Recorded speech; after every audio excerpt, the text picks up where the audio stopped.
Listen here, folks. I'm here to tell you about Church of Hope. Michael. My name is Gabriella. This is my husband, Michael.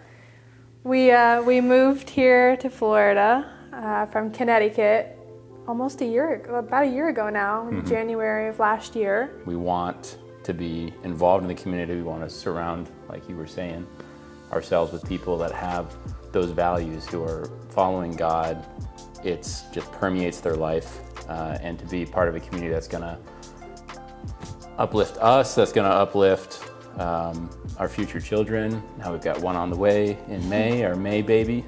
Basically, we just Googled local non-denominational churches, and we were just one by one going through them, and we'd go a couple times to one, once or twice to another. What attracted us to Church of Hope after trying several churches in the area when we first got here was, firstly, it aligned with our desire to be in a biblically based church, centered in the authentic Word of God.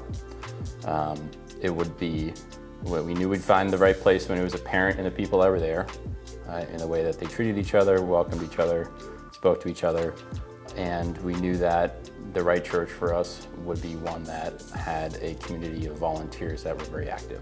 We came here 4 or 5 times.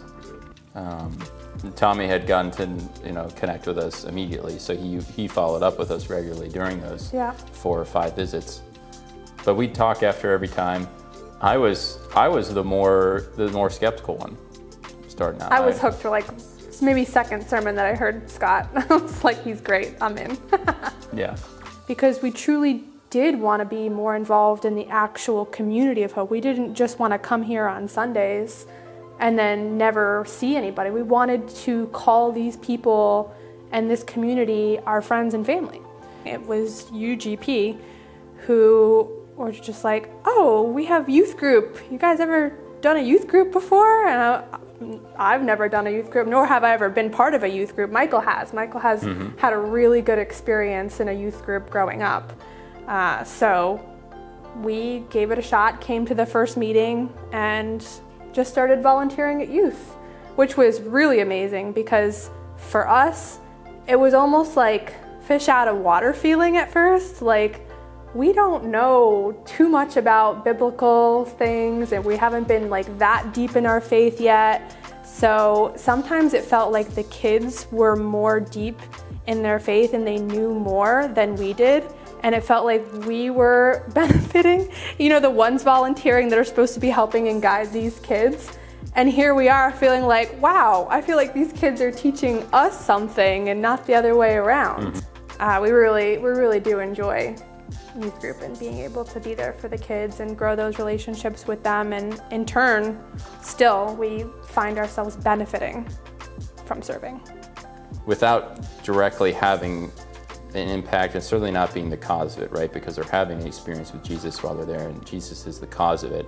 And that, for me, having the effect that Gabriella, you're describing, where I'm getting more out of it, I feel like, than what I anticipated when we first started it, that we'd be contributing something. But although I'm sure we are, sometimes practical ways, whether it's take out the trash or, help serve food or help with worship, whatever it is, we consistently walk out with it with more than we ever could have put into it any given night. I would say if you've been part of Hope for a while and you haven't yet gotten the opportunity to serve, and truly it's an opportunity, then I would say there are so many different opportunities there, whether you want to do something as time commitment as youth or like a one-off day that they need help. There's so many different ways that you can find out about those, either through the website, it's super easy, or they mention them every Sunday in church. But just go for it, just jump in. It's even going to help with your own spiritual walk with Jesus too, because growing in that requires sacrifice. So the sacrifice of your time to go and serve like Jesus is only going to benefit you. What are you doing? Get to the website, sign up, do it now. Sign up for the class, do the first steps, maybe go on a little mission trip. There's one in February. They're going to the school, talk to the students. Tommy knows more. I talked all about Tommy, he's a great dude. And then do some other stuff, it's on the website. Google